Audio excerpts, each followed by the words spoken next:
Welcome to our study today, found in Colossians chapter 4. Paul gives instructions to believers, urging them to devote themselves to prayer while remaining watchful and thankful. He asks for prayers that God would open doors for him to clearly proclaim the message of Christ even while he is imprisoned.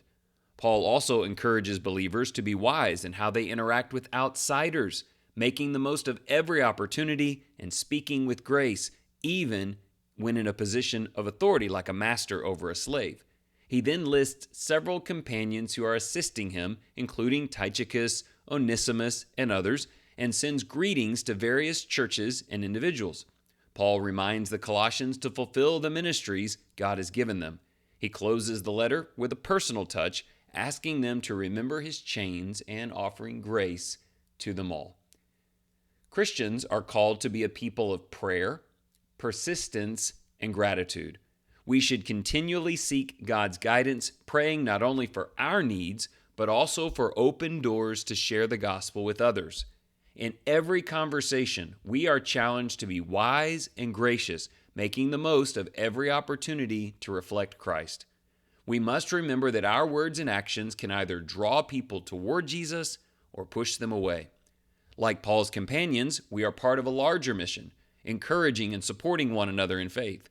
As we live out our ministries, we should remain alert, faithful, and bold, trusting that God will use our lives to spread his love and grace in the world.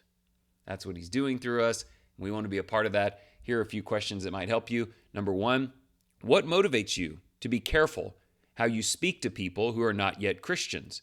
How might your words be a testimony to the goodness of Christ? I like to think of all living people as either Christians or not yet Christians. While there's breath and hope, there's opportunity. But we have to be mindful every time. We're always vessels for the Lord. What motivates you to be careful, and what kind of a difference can you make? Question 2, how's your prayer life? Why is it essential to bring thankfulness into prayer and to direct attention toward praying for other workers in the kingdom?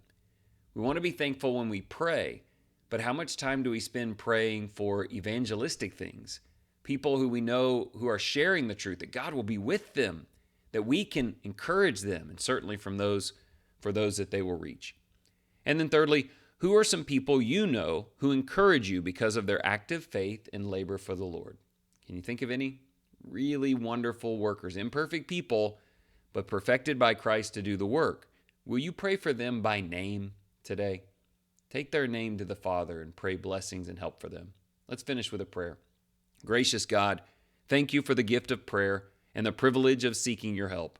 Draw us to be devoted in prayer, honest, thankful, and full of faith.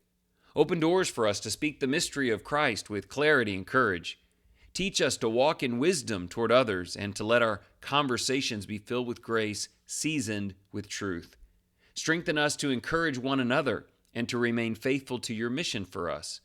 May we reflect Christ in our words, actions, and attitudes. Use us to bring your hope and your light into every place that we go. I know that is God's intention for you today. Pray about that. Allow him to do that, and may he bless you greatly.